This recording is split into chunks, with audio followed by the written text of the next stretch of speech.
Hello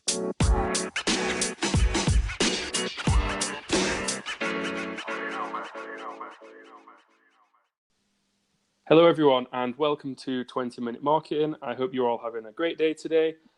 Today we have a great guest, Kate. I'm just going to introduce you to her in a moment. She's going to give you a bit of a background. But first off, today's episode is going to be really interesting because it's very specific. Rather than looking at marketing as a whole, we're going to be talking specifically about email marketing and the do's and don'ts and how you can use it, things like that, and how it can be used with other platforms as well. So hi, Kate. Would you mind just giving us a little bit of an introduction about yourself, first of all? Hi, Liam. Sure. Thank you so much for having me on the podcast. It's great to be here today. So my name is Kate Barrett. I'm the founder of a specialist email marketing agency called eFocus Marketing. So we provide consultancy, management, and training services to companies around the world, helping them to really use email marketing more intelligently to really connect with their subscribers, their prospects, their customers. So I'm lucky enough that I've worked in email marketing for over 13 years now. Time flies when you're having fun, right? Quite some time, yeah. Absolutely. And I've been lucky enough to work with brands from people just getting started with their businesses, entrepreneurs, small businesses, all the way through to multinational companies like Marks and Spencer, Sole Trader, Nissan, QVC, Adidas, a whole range of different clients, really helping them to solve their email marketing challenges and make more of the channel. So I'm also lucky enough that at the beginning of the year, I had my book published as well, which I think we're going to talk about in just a moment. But I'm sure we will, yeah. For anyone that's interested, the name of the book is Intelligence. Email marketing isn't dead, the way you're using it is. So it's all about my passion for email and really helping you guys to, again, use email more intelligently in a way that's going to truly connect with the people that you want to speak to and help you get the best results. Right. Very targeted as well, which is going to be great. So yeah, let's dive into it and talk about that book and sort of your findings in the main section in just one moment.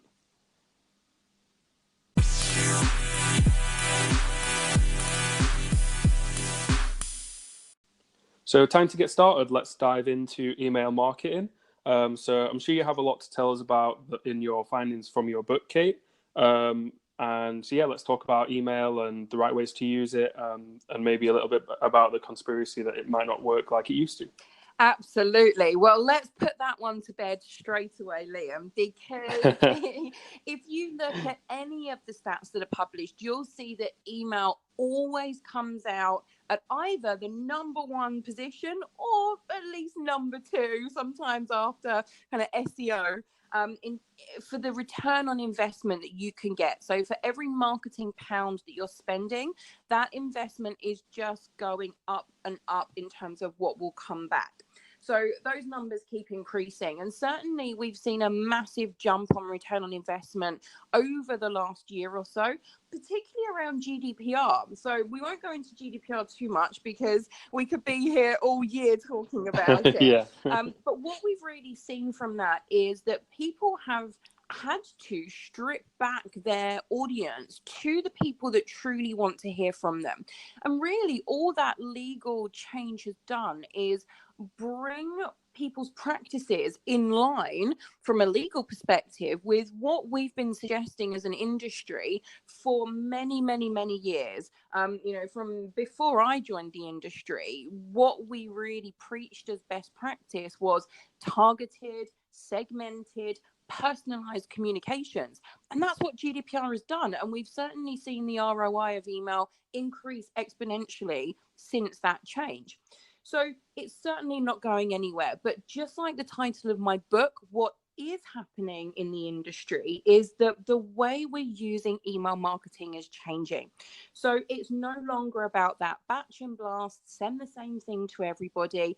It really is, as I said, about understanding your audience and then using email marketing as a channel to connect with them. it's such a personal channel now, but it is still the number one channel that consumers want to receive emails into, want to receive information into. It's the channel that they want to receive the offers, the news, the inspiration. It's where they want to collect all of that together. And if we as marketers aren't moving with the times and understanding what our customers want, that's where we see email dying and people not getting the best results. So we've got to truly think about, what do our customers want from us? Who are they? Where are they looking for this information, and how can we draw that in and push it out through email? So it really is a push channel where you're taking all of your content marketing, you're taking all of your offers, your information, and you're pushing it out to people. And strategically, it is the foundation of every marketing department. So for me, and certainly for the businesses that we work with at eFocus Marketing, it really is the underpinning of every other marketing channel. But of course, no man is an island, and neither is email marketing. So it certainly works best when you take that omni-channel approach. So linking it in with your SMS marketing, for example, to have a strategy at different touch points for the people that you're targeting, to relay that information to them in the right way, through the right channel, at the right time for them. Yeah, I think that's like a really good example, obviously, with my background in SMS, because with SMS you only have 160 characters, so it's short and sweet. But if you're directing someone to an email that has maybe a contract on there or something specific, they work really well together for people to be able to get all the information that they need. Absolutely. And also, just to remind people to take that action. So a couple of ways that I've seen my clients using the two channels together have been with either abandoned basket campaigns or to come back and reorder, so reorder campaigns. So what we've looked at when we've created the strategies for those two types of campaigns is, what are the emails that need to go out? When do they need to go out? What's the content that needs to be in each email to help us meet our end goal? And then where can we back up that conversation with an SMS as well? So if we see, for example, with a reorder strategy, that after 2 emails have been sent, somebody still hasn't reordered, we might then put in an SMS before we add in a third reorder email. So we're breaking up that strategy. And, what we have to understand is, exactly as I've said already, we have to understand the consumer. We have to understand how they are interacting with our brand. And we have to think about that holistic approach. So as a consumer, we don't sit there and think, oh, this is coming from the email marketing department, or, oh, this is coming from the social media department. We are thinking about how we're interacting with that brand as a whole. So whether we see ads on the tube, whether we see ads on TV, we see an email coming in, we see social media posts, we see SMS, they're all touch points with the brand. So we have to think about how we can have that cohesive message. And again, this is where linking that omni-channel strategy in, so that you're taking your email list and you're retargeting it on Google, you're retargeting it on Facebook, on social media. You can upload your email lists into these platforms to serve them ads that link in with the same messaging that you're putting in your emails, that you're putting in your SMS, and creating that combined strategy. So although email sits at the absolute center of all of that and is the key channel for your CRM, your customer relationship management, it is certainly orbited by all of the other marketing channels. So we need to be thinking about how we're communicating with those people. And I think everything that you've just said kind of sums like my personal experience up as well, in that I think there's a misconception that you just send an email and then wait to see what happens, and actually there's much more involved. You can't just send out one email every month, maybe a newsletter or something, and expect people to take action. Absolutely. And the thing is that inboxes are so crowded nowadays. So you have to really fight to be seen in the inbox and for people to pay attention to you. So you've got kind of two ends of the spectrum. You've got not sending emails enough so that people don't remember they've signed up. You're not there top of mind when they need you. So you're not sending them enough email. And then there's the opposite end of the spectrum where you're sending them too much and they didn't expect to receive that many emails from you. And the content that you're sending isn't relevant. So, this is a question that I get all the time from people saying, well, how much is too much? How often should I send an email? And my answer really is dependent on your business. With a lot of things in marketing, it depends. So you need to be sending frequently enough that they don't forget you. So once a month is the absolute bare minimum that you would want to be sending, like absolute bare minimum. You'd really want to be sending more than that.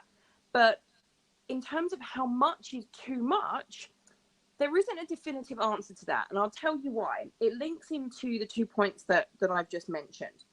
If you set expectations on your sign-up form, so for example, if you say to somebody, if you're a Daily Deals website, for example, if you're a Voucher or a Groupon or a similar website to that, when somebody signs up for your emails, they are expecting to receive emails from you every day.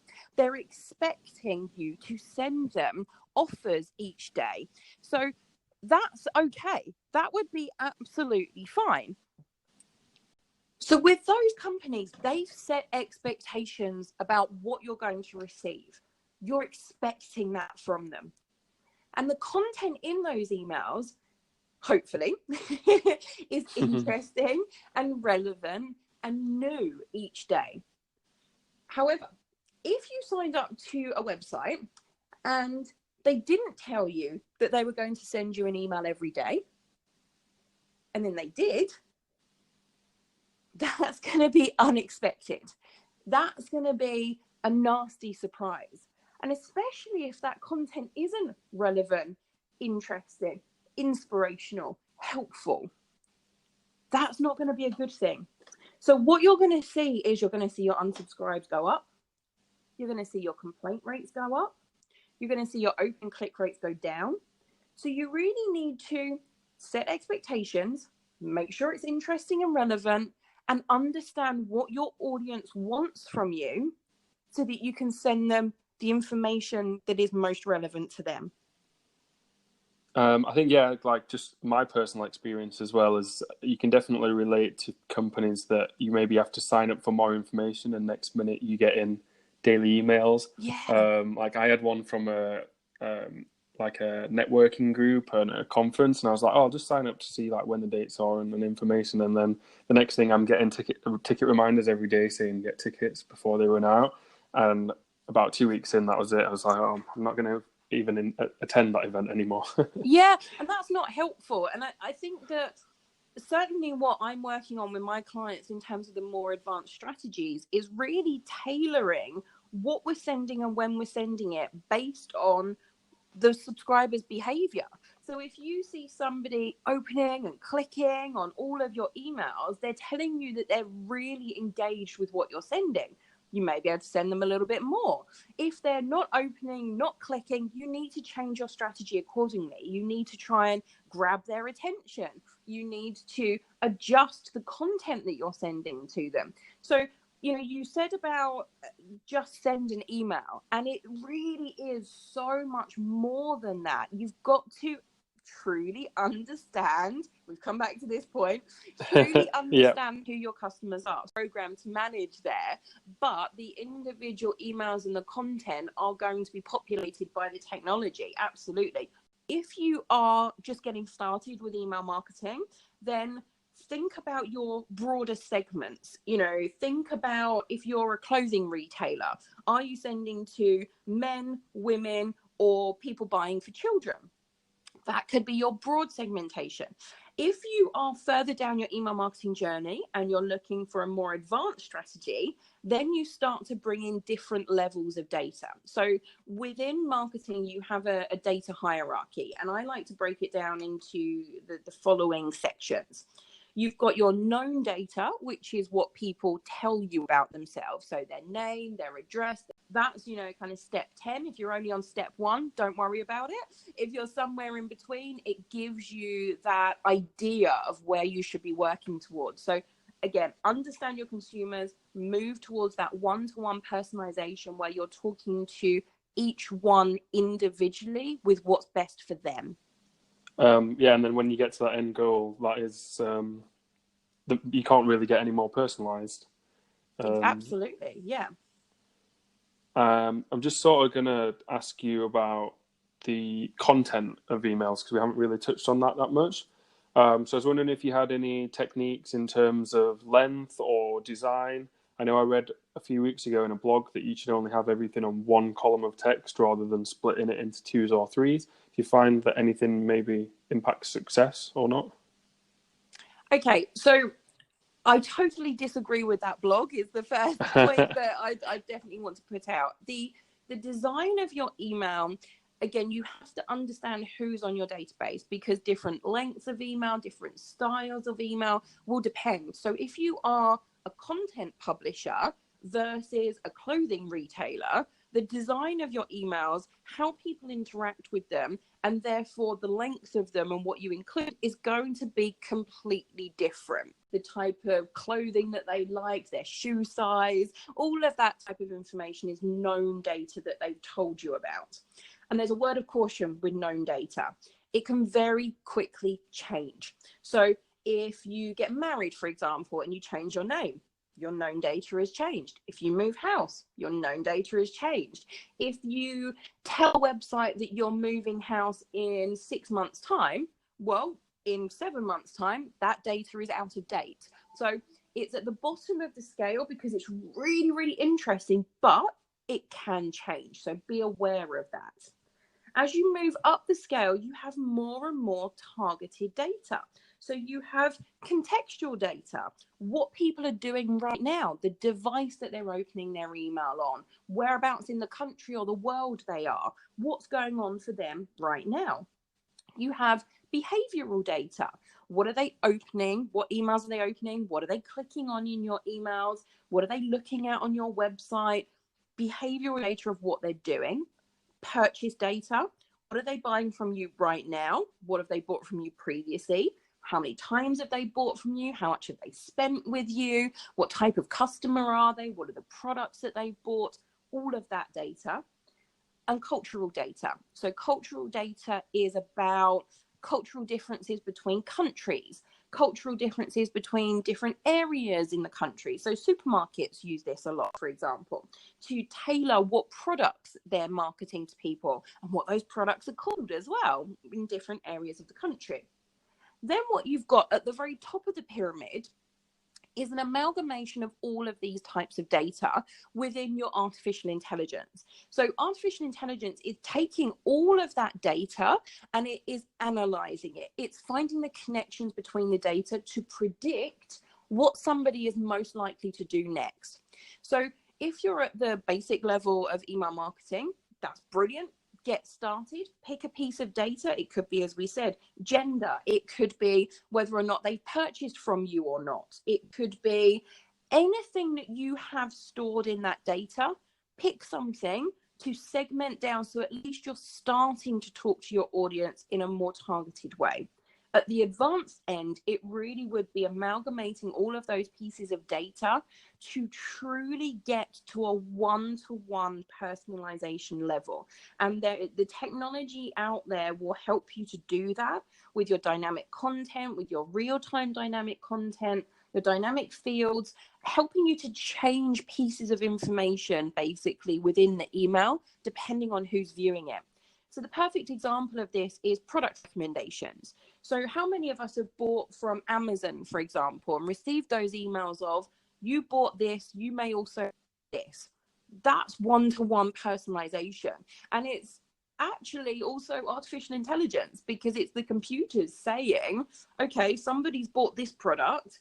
The people who bought this product are more likely to buy this, or at the very least, it's rules within your software, within your database that says if somebody buys this, then we want to advertise them this next. So it could be the artificial intelligence level. It could just be a little bit of programming into your database to at least try and take people onto that upsell or the cross sell. In terms of design, what I want everyone to really think about is, how can I maximize people taking the action that I want them to take? So don't confuse them with lots of different actions. Try and stick to one action that's then repeated throughout your email. And by that, I mean either linking them to one place and you repeat that call to action throughout your email, or if you're a clothing retailer, for example, obviously within an email, you're going to have lots of different clothes. So let's say you might have 9 different items in your email. Obviously, each of those is going to link to a different item of clothing. That's absolutely fine. The purpose of the email still has one purpose: to drive you through to explore those products. So think about how you can maximize that. Think about how you use your typography. So having different sizes of typography as you go through your headings, your subheadings, your body copy, your call to action, how you draw the eye down the email with your design, with your imagery, with your typography, with your content to that call to action. The purpose of the email is really important. So if your purpose is to get them to click through and take that subsequent action, that's what you've got to focus your design around. What are those cues, those design cues, your arrows, pieces of information pulling down the page with the typography that you can move them through to that next stage? So think about your objective and then link your design with that objective. And then would you recommend maybe sending out test emails to batches, or maybe split testing and things like that? I know that's a whole different subject, but... Absolutely. So this is a really, really great point, Liam. Everything in email can be tested. So again, you've heard me say a couple of times, it depends. The only way that we know what works for your individual audience is exactly that, to test it. So you should be conducting a regular testing strategy. But, and here's where I see a lot of people go wrong. What people will do is say, I like this subject line over this subject line. I like this image over this image, for example. And there's obviously lots of things in your email that you can test. You can test everything. Yeah. But what you need to do is form a hypothesis. We think that shorter subject lines under 35 characters will produce a higher open and click-through rate than longer subject lines over 35 characters, because 85% of our audience open our emails on a mobile device, and 35 characters is the point at which a mobile device wraps. So you can see with that statement, we've really wrapped up what we think is going to happen. So what we're trying to prove or disprove, what exactly we're trying to prove or disprove. So the length of a subject line, but we've been really specific there. Why we think that that is something that we want to be testing, because we understand our audience and how they're interacting with our emails. Putting together a hypothesis in that way means that you can use your results on future emails. If you use your learning and testing across your social media, so for your headlines on your social media ads or your PPC ads or in your SMS, all of these things can be shared across department if you build your hypothesis in the right way.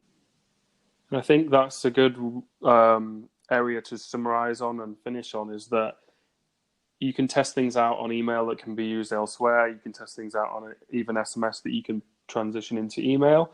And it's not just a case of sending out one email every week or 2 weeks or 4 weeks and then just seeing what happens, as we've mentioned several times. Absolutely. So as part of my book, just to kind of give you a summary, the book has 5 chapters in it, and it really helps you to put all of these pieces together. So the first chapter is about understanding what you have in your strategy right now and auditing what you're currently doing. It's a really important step.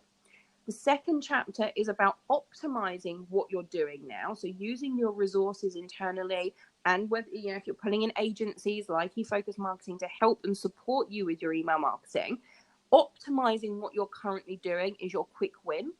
Chapter 3 is about adding to that strategy. So finding those areas of weakness and adding in your new campaigns, conducting your testing, all of those elements. Chapter 4 is about growing your email list, so getting more people in so that they fill that funnel and go through your strategy. And then chapter 5 is about getting your emails delivered as well and actually into the inbox and in front of people. So I think it gives everyone a really great breakdown of what the key steps are in an email marketing strategy. So if you want to know more, that's definitely where I would suggest you start. And I'm sure people, if they read it, will get to the top of that pyramid pretty quickly after putting in some hard work.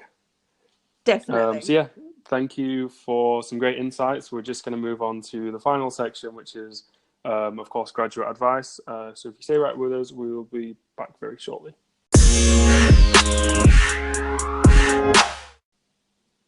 Okay, now it's time to just finish off with the graduate advice section. As always, I'm sure it will help graduates and also maybe employers that are looking to hire graduates potentially. So yeah, just a few quick fire questions for you, Kate. I know the middle section was quite long, which is fine. But yeah, do you have any personal experience that you might be able to share, or if not, any tips for graduates or someone who might be taking that first step towards their career in marketing or maybe any other role as well?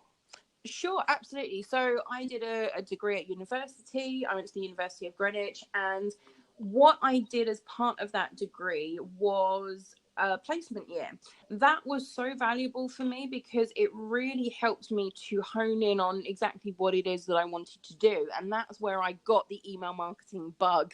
I luckily ended up working for an email marketing company, not planned or anything like that. I didn't know what I wanted to do. I was doing a general business degree, ended up at an email marketing company and absolutely loved it. So definitely use your time at university to, donate your time, get involved in a few companies, start learning from people, even if you're not doing a placement year. I also did a few months work for a company doing their SEO. Start learning, start having a think about what you want to do. And then when I left university, what I found really key was just learn, dig into as much as you can, get your company to send you on as many courses as you can, really invest in your knowledge and then practice that knowledge. Just do as much as you can, get involved in as many areas of marketing as you can, or if you know a specific area of marketing that you want to specialize in, like email marketing, then just get involved, learn, read blogs, go to events, watch webinars, try and get your company, as I said, to send you on paid learning courses. So with the IDM or the CIM, they're great institutions to look at for training courses. That would be my key tip.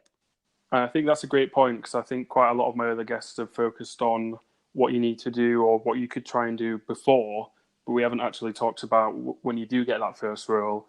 If you're enthusiastic and take up new initiatives, then that's really how you're going to learn how to do things when you're in the role rather than beforehand. Definitely, and ask people for help. Ask people in your company, hey, this isn't part of my current job role, but I'd really like to learn more about what you do. Ask your company if you can go and shadow someone else for a few days, or ask for them if they, fancy going out for lunch with you and to tell you more about their role. If you're trying to figure out what it is that you want to do in terms of going forward, then ask people. But if you do know what you want to do already, focus in on that and get the key skills that you need in that area and then practice them. That's a great way to summarize. Thanks everyone for listening. I appreciate that we've gone quite specific on this episode, but I think it's really important to understand the benefit of email and how it can be used at the same time as other marketing platforms as well. If you need any further assistance, check out Kate's book. Hope you've enjoyed the episode, and stay tuned for episode 12. Yeah, thank you, Kate, for being an awesome guest. Thanks, Liam.